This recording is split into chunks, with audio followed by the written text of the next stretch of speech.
anak-anak yang Pak Guru cintai, bertemu lagi dengan Pak Guru pada hari ini. Kita akan kembali mengikuti belajar pendidikan agama Katolik bersama saya Pak Gordianus.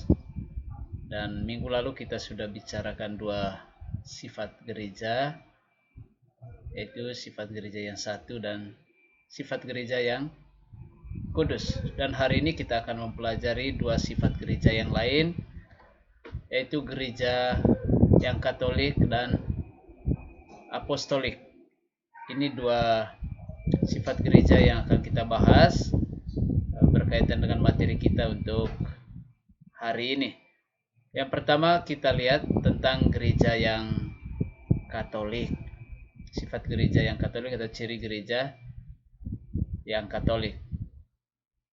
Apa arti Katolik? Anda bisa lihat di sini, ya.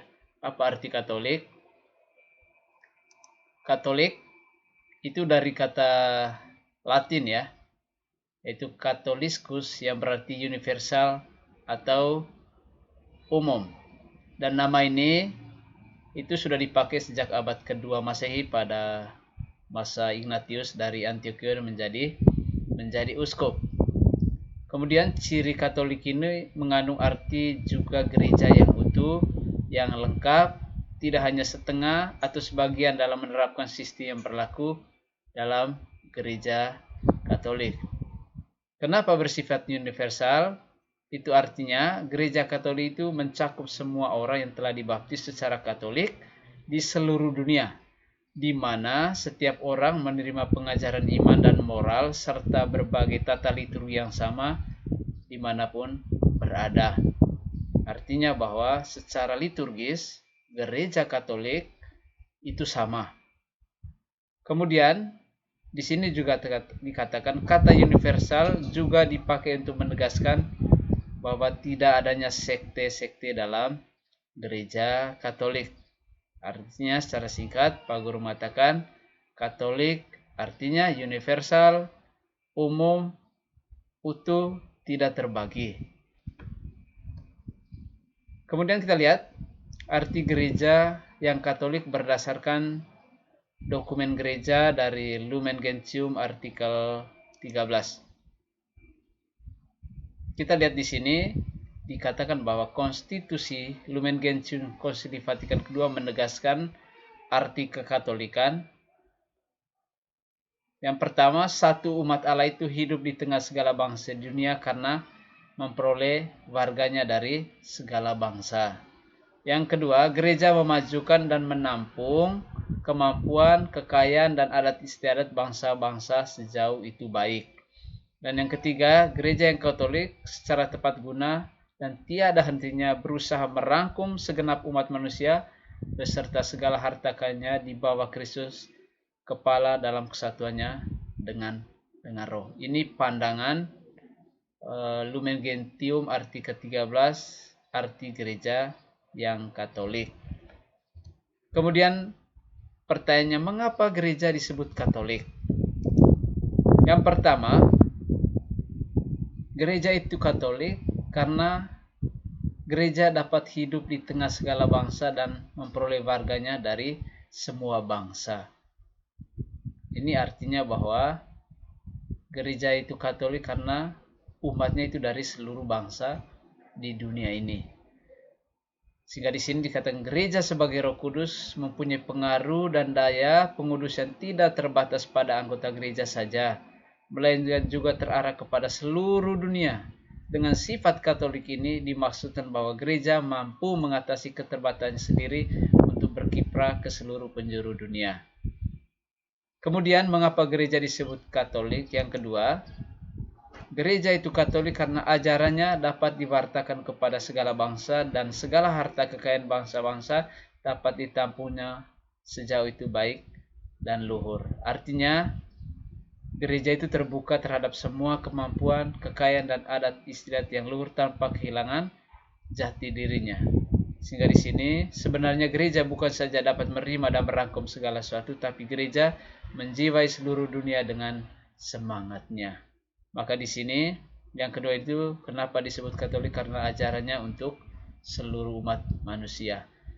Kemudian kenapa gereja disebut Katolik? Yang ketiga, gereja yang bersifat Katolik berarti terbuka bagi dunia, tidak terbatas pada tempat tertentu, bangsa dan kebudayaan tertentu, waktu atau golongan masyarakat tertentu. Kekatolikan gereja tampak dalam rahmat dan keselamatan yang ditawarkannya.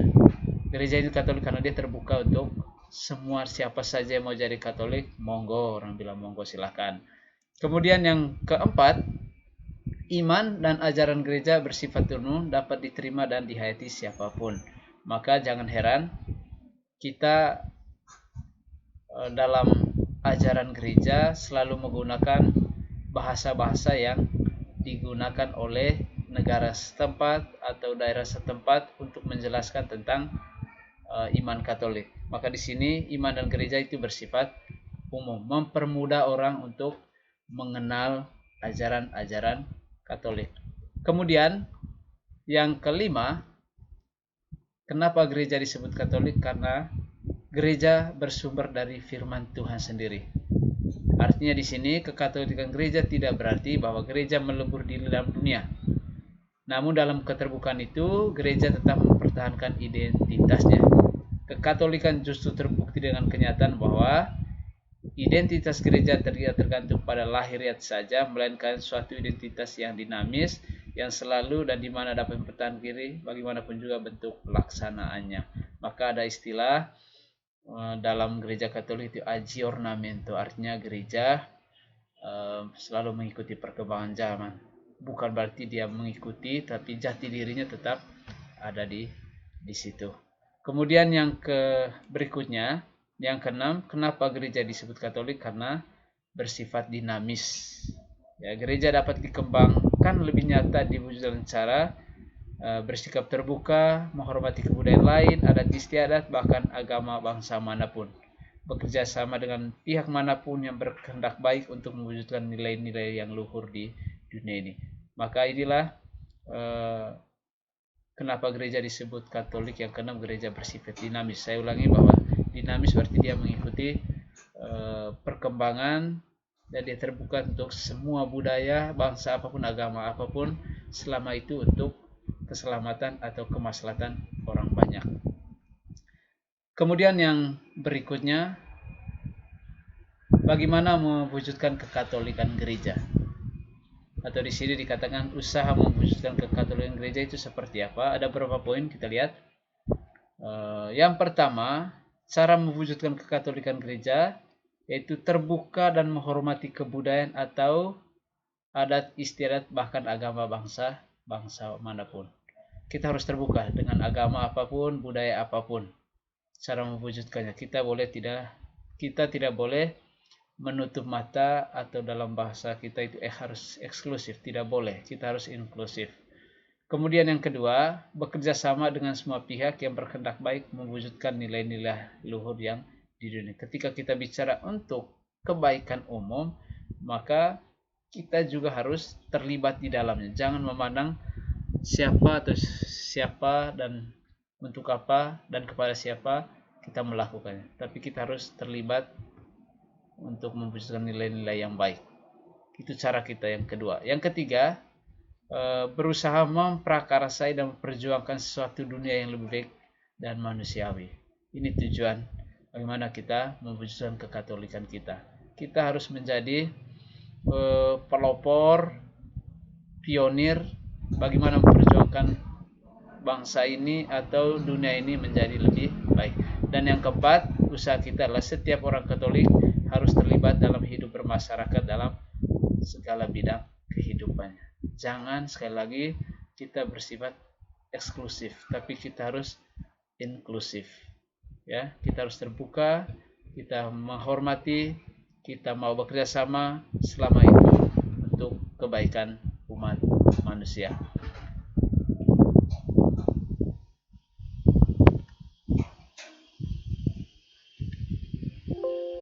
Baik, berikutnya kita akan melihat gereja yang apostolik.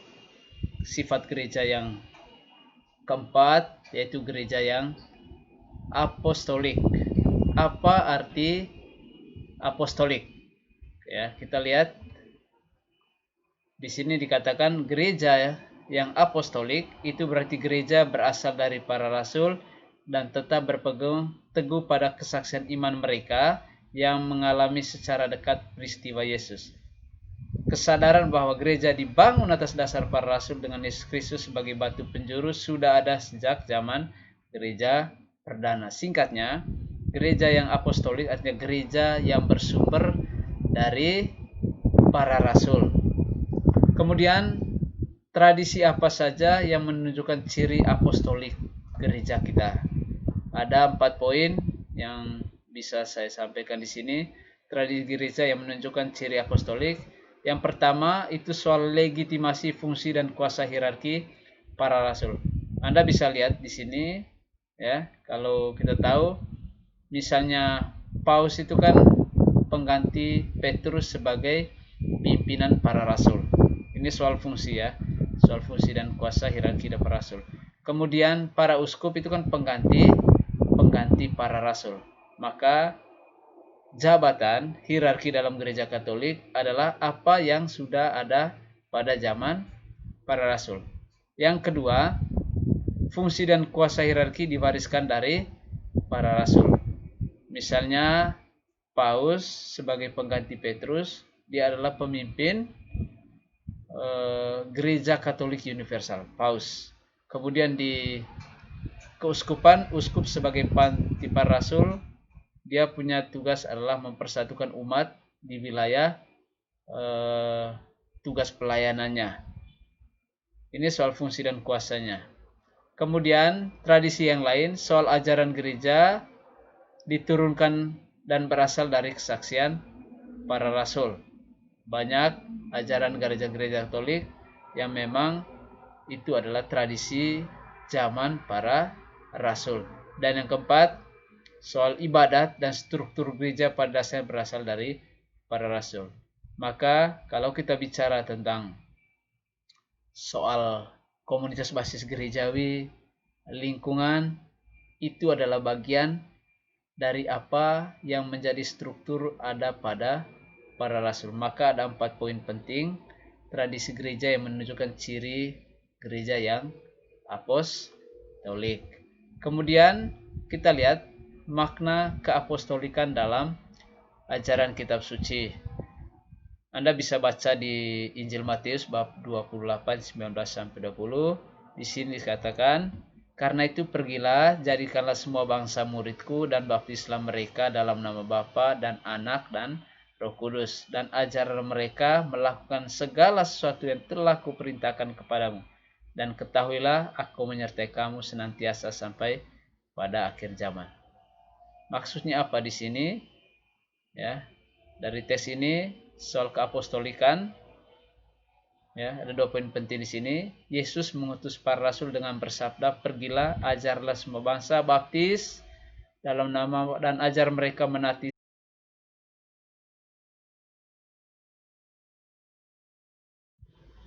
Baik, Pak Guru ulangi. Intinya dari teks ini, para rasul diminta untuk pergi, baptis, ajar mereka. Ini konteks. Maka bicara keapostolikan, apa yang kita lakukan sekarang adalah perintah Yesus juga kepada kita gereja sekarang.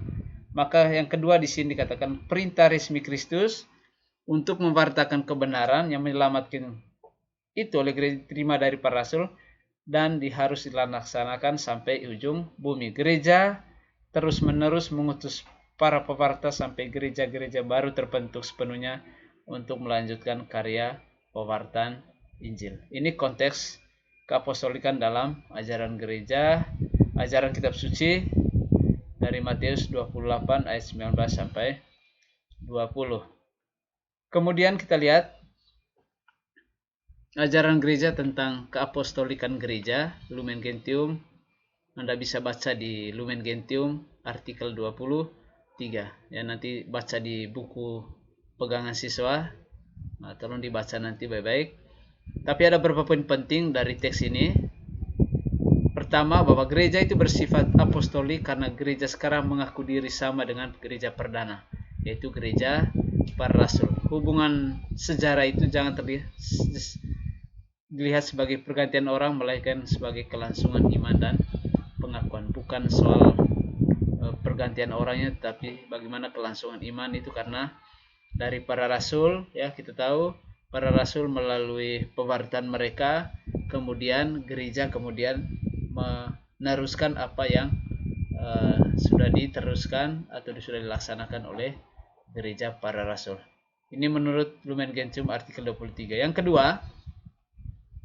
kedua, gereja yang apostolik tidak berarti bahwa gereja terpaku pada gereja perdana. Gereja tetap berkembang di bawah bimbingan Roh Kudus dan tetap berpegang pada gereja para rasul sebagai norma imannya. Hidup gereja tidak bersifat rutin tapi harus dinamis. Ini ketetapan oleh ajaran gereja. Kemudian yang lain, menurut Lumen Gentium artikel 23, gereja itu disebut apostolik karena gereja berhubungan dengan para rasul yang diutus oleh Kristus. Hubungan itu nampak dalam apa? Ya, tadi saya sudah jelaskan, bisa dalam legitimasi fungsi kuasa hierarki para rasul, fungsi dan kuasa hierarki diwariskan dari para rasul, ajaran diturunkan dan berasal dari kesaksian para rasul, kemudian ibadat dan struktur gereja berasal dari para rasul. Maka kalau kita bicara tentang gereja apostolik, ya hal-hal inilah yang kemudian kita lanjutkan dari warisan para rasul. Kemudian hal lain, menurut dokumen gereja, gereja sekarang sama dengan gereja para rasul. Bahkan identitas gereja sekarang mempunyai kesatuan dan kesamaan fundamental dengan gereja para rasul. Dan yang terakhir, bagaimana kita mewujudkan keapostolikan gereja? Ya, adik-adik, kita bisa mewujudkan keapostolikan gereja atau bagaimana kita gereja yang berasal dari para rasul kita wujudkan dalam gereja kita. Yang pertama, Anda bisa lihat di sini, setia dan mempelajari Injil, sebab Injil merupakan iman gereja para rasul. Kita harus rajin baca kitab suci, karena apa yang diajarkan oleh para rasul semuanya ada di kitab suci, di Injil ini. Yang kedua, kita menafsirkan dan mengevaluasi situasi konkret kita dengan iman gereja para rasul. Artinya, refleksi kehidupan kita juga harus melihat kembali ke pengalaman iman para rasul. Ketika kita bicara tentang soal penolakan, bicara tentang sikap orang terhadap kita kembali refleksikan semuanya dalam gereja para rasul, karena mereka juga mengalami hal yang sama. Dan yang ketiga, setia dan loyal kepada hierarki sebagai pengganti para rasul. Maka kita sebagai anggota gereja, umat gereja itu harus setia dan loyal kepada hierarki, baik kepada pimpinan gereja universal paus, uskup, imam, ataupun diakon. Ya, kita harus setia kepada mereka karena mereka adalah jelmaan atau pengganti para rasul.